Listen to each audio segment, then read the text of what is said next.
Assalamualaikum warahmatullahi wabarakatuh.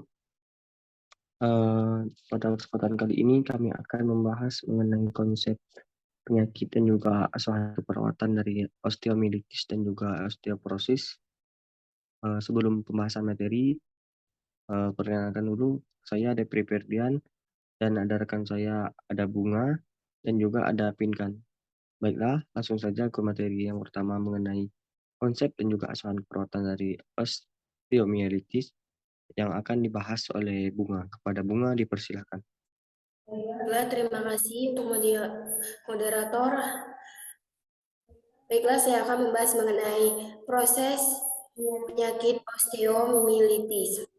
Osteomielitis adalah infeksi akut tulang yang dapat terjadi karena penyebaran infeksi dari darah atau osteomielitis hematogen atau yang lebih sering terkontaminasi luka atau reedukasi osteomielitis oksigen.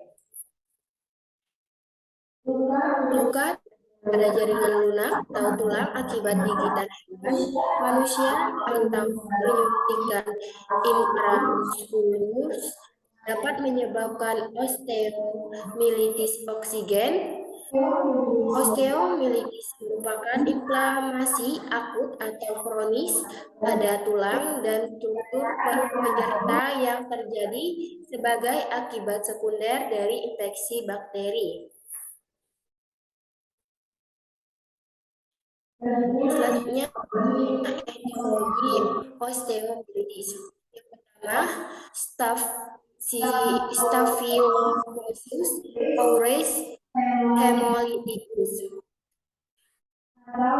atau koagulasi positif 90%. Yang kedua, Haemophilus influenza sebanyak 50% pada anak-anak di bawah umur 4 tahun. Yang ketiga, organisme yang lain seperti bakteri coli, salmonella, dan pivosa.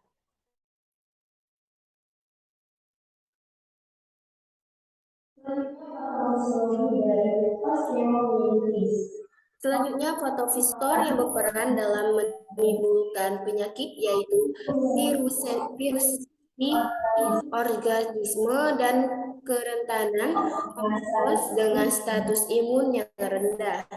Penyakit ini lebih terbatas pada metafisis tulang karena pembuluh darah cenderung melingkari metafisis sehingga memungkinkan emboli terinfeksi menyangkut di daerah itu, dan lapisan epispis dapat mencegah penyebaran infeksi ke sendi sehingga infeksi terkoalisir di metafisis. Itulah penyebabnya mengapa infeksi terjadi pada lapisan metafisis tulang yang mengalami pertumbuhan pada anak-anak, tetap emboli yang terinfeksi menyangkut di dalam pembuluh darah, menyebabkan trombosis sehingga mengakibatkan nekrosis avaskuler pada bagian konteks tulang. Respon peradaban terhadap infeksi mengakibatkan suhu tubuh meningkat dan terjadi odem dan mengakibatkan terangkatnya periostum dari tulang sehingga memutuskan lebih banyak suplai darah. Pengangkatan periostum ini menimbulkan nyeri hebat apabila dengan adanya tegangan sudat di bawahnya. Infeksi dapat dicegah, dapat pecah ke suprasel, kemudian menembus subkutis dan menyebar menjadi selulitis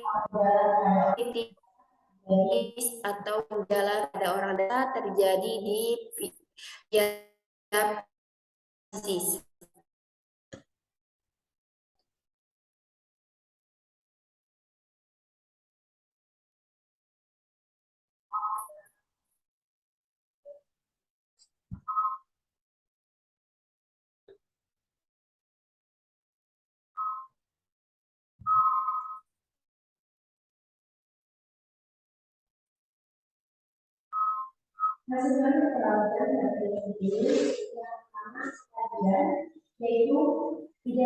Asuhan keperatan pada penyakit ini yang kajian yaitu identitas kalian yang berhubungan dengan nama, status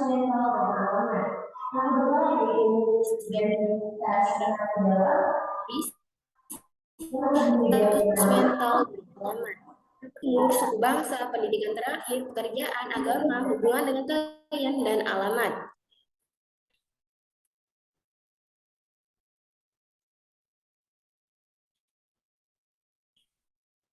Keluhan utama pada penyakit ini yaitu dirasakan oleh klien dengan osteomielitis pada umumnya adalah nyeri hebat. Riwayat penyakit sekarang, riwayat trauma tulang, fraktur terbuka atau infeksi bakteri, yaitu bakteri pneumonia, sinusitis kulit atau infeksi gigi, dan infeksi saluran kencing. Biasanya kalian datang ke rumah sakit dengan awitan gejala akut, misalnya nyeri lokal, pembekakan, eritema, demam, atau kambuhan keluarnya pus dari sinus, disertai nyeri, pembekakan, dan demam sedang. Selanjutnya, riwayat penyakit dahulu.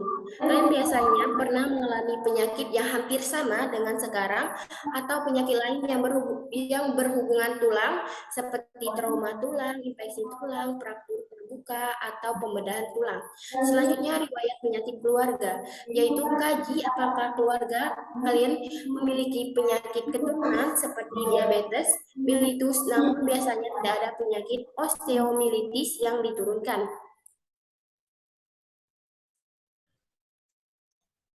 Selanjutnya, kebiasaan sehari-hari menurut Virginia Henderson. Yang pertama, kaji nutrisi, eliminasi, aktivitas istirahat, neurosensori, nyeri atau kenyamanan.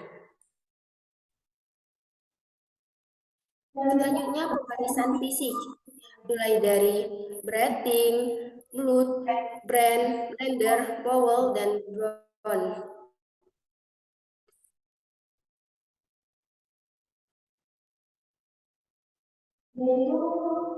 Yaitu selanjutnya pemeriksaan saraf kranial.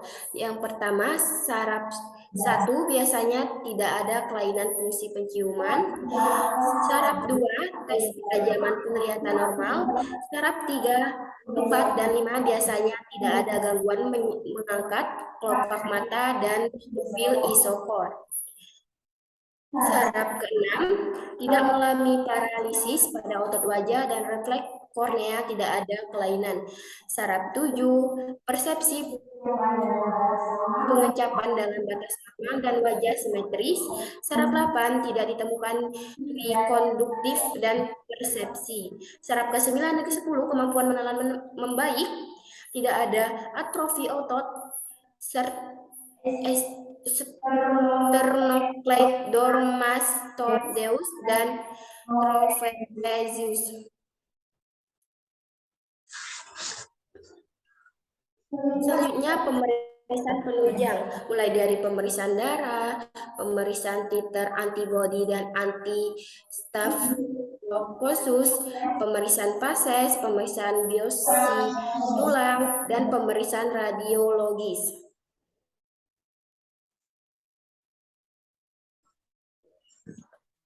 Diagnosa pada penyakit ini ada 3. Yang pertama, nyeri akut berhubungan dengan agen pencedera fisiologis atau inflamasi. Yang kedua, gangguan mobilitas fisik berhubungan dengan gangguan muskuloskeletal dan gangguan pola tidur berhubungan dengan nyeri akut. Intervensi perawatannya untuk diagnosa nyeri akut berhubungan dengan pencedera fisiologis, inflamasi. Tujuan dan kriteria hasilnya diharapkan tingkat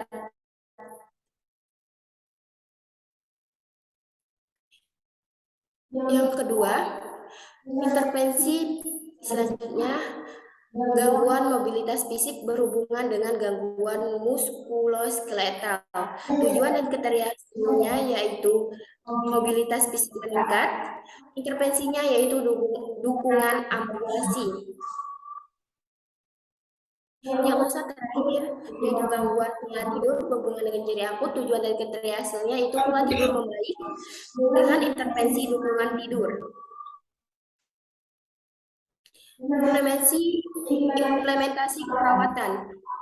Pada penyakit ini, pada tahap pelaksanaan merupakan kelanjutan dari rencana keperawatan yang telah ditetapkan dengan tujuan untuk memenuhi kebutuhan klien secara optimal. Pelaksanaan adalah wujud dari tujuan keperawatan pada tahap perencanaan. Yang terakhir, evaluasi. Evaluasi merupakan tahap di mana proses perawatan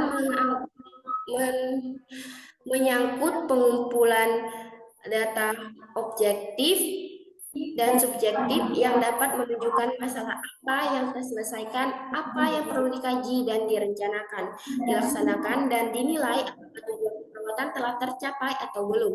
Sebagian tercapai atau timbul masalah baru dari diagnosa yang sudah ditetapkan di atas, maka evaluasi atau hasil dari tindakan perawat maka tidak lagi merasakan nyeri, sudah dapat melakukan mobilisasi dan pola tidur membaik.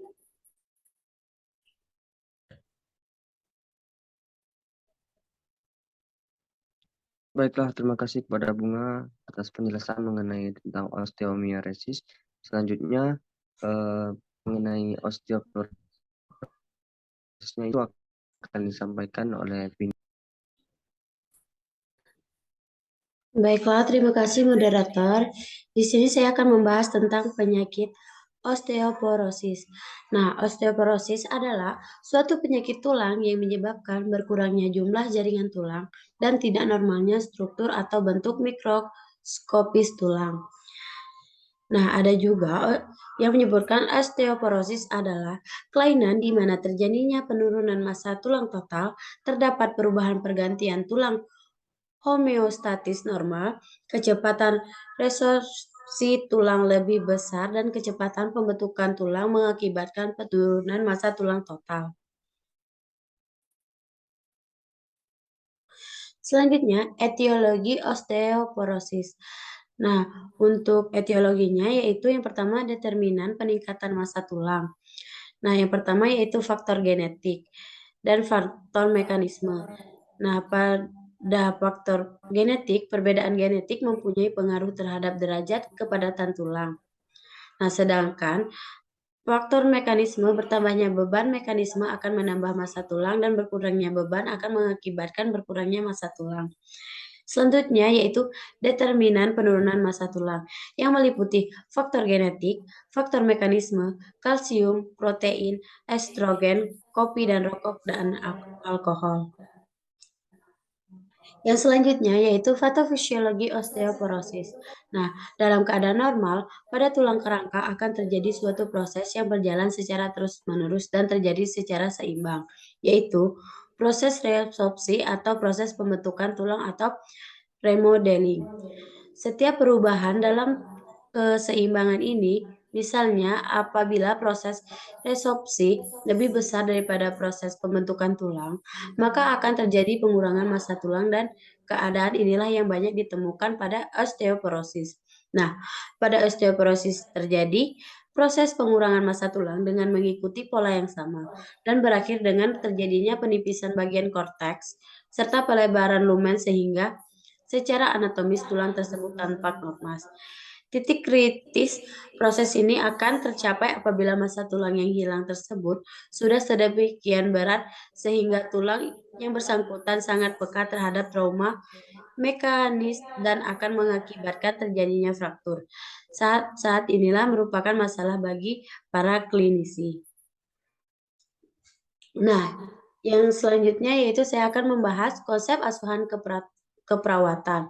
Nah, yang pertama yaitu pengkajian. Nah, poin kajian ini meliputi identitas klien yang isinya terdiri dari nama, umur, agama, suku atau bangsa, pendidikan, pekerjaan, golongan darah, diagnosis medis dan status mental dan alamat. Nah, yang kedua, identitas penanggung jawab yang meliputi nama, umur, suku atau bangsa, pendidikan terakhir, pekerjaan, agama, hubungan dengan klien, dan alamat. Selanjutnya yaitu keluhan utama yang biasanya adanya nyeri yang timbul secara mendadak dan hebat pada daerah yang terkena dan akan bertambah nyeri bila dipergunakan untuk beraktivitas atau bergerak dan nyeri berkurang apabila beristirahat. Selanjutnya yaitu riwayat penyakit sekarang, yaitu nyeri timbul secara mendadak dan hebat saat beraktivitas dan berkurang saat beristirahat. Deformita vertebral prokalis sehingga menyebabkan penurunan tinggi badan. Nah, yang kelima yaitu riwayat penyakit dahulu. Nah, dalam penyakit dahulu ini membahas tentang obat-obatan yang diminum jangka panjang harus diperhatikan seperti kortikosteroid, hormon tiroid, antikonvulsan, antasida yang mengandung aluminium, sodium fluorida, dan bifosfonat etidronat. Alkohol dan merokok juga merupakan faktor risiko terjadinya osteoporosis. Penyakit lain yang harus ditanyakan juga berhubungan dengan osteoporosis adalah penyakit ginjal, saluran cerna, hati, endokrin, dan insufisiensi pankreas. Selanjutnya yaitu riwayat penyakit keluarga yang membahas tentang riwayat keluarga dengan osteoporosis juga harus diperhatikan karena adanya beberapa penyakit tulang metabolik yang bersifat herediter. Selanjutnya yaitu pola kebiasaan sehari-hari menurut Virginia Henderson yang membahas tentang sirkulasi, nutrisi, eliminasi, aktivitas atau istirahat, interaksi sosial, integritas ego, neurosensori, nyeri, dan keamanan. Nah, selanjutnya yaitu pemeriksaan fisik. Nah, pemeriksaan fisik ini dibagi menjadi B6. Yang pertama B1 yaitu breathing, blood, brain, bladder, bowel, dan bone. Nah, untuk pemeriksaan penunjang pada osteoporosis meliputi radiologi, CT scan, radiologi dan CT scan. Nah, pada osteoporosis ini kami mengambil dua diagnosa keperawatan yaitu nyeri akut berhubungan dengan agen pencedera fisiologis yaitu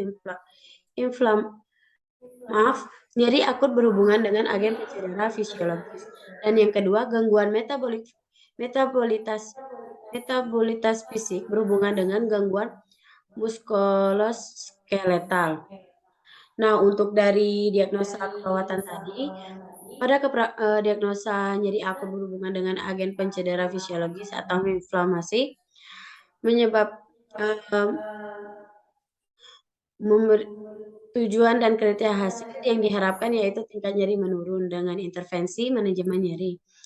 Sedangkan pada gangguan mobilitas fisik berhubungan dengan gangguan muskuloskeletal, tujuan dan kriteria hasil diharapkan mobilitas fisik meningkat dengan intervensi dukungan ambulasi. Nah, untuk implementasi keperawatan pada tahap pelaksanaan merupakan kelanjutan dari rencana keperawatan yang telah ditetapkan dengan tujuan untuk memenuhi kebutuhan klien secara optimal. Pelaksanaan adalah wujud dari tujuan keperawatan pada tahap perencanaan. Nah, sedangkan evaluasinya yaitu merupakan tahap di mana proses keperawatan menyangkut pengumpulan data objektif dan subjektif yang dapat menunjukkan masalah apa yang terselesaikan, apa yang perlu dikaji dan direncanakan, dilaksanakan, dan dinilai. Apakah tujuan keperawatan telah tercapai atau belum, sebagian tercapai atau timbul masalah baru. Dari diagnosa yang sudah ditetapkan di atas, maka evaluasi atau hasil dari tindakan perawat, maka tidak ada lagi merasakan nyeri dan sudah dapat melakukan mobilitas dan aktivitas secara bebas.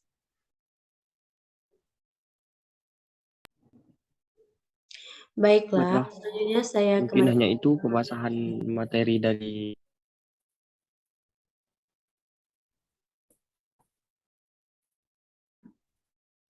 Baiklah, terima kasih kepada rekan-rekan kelompok yang sudah membahas mengenai konsep osteomiosis dan juga osteoporosis.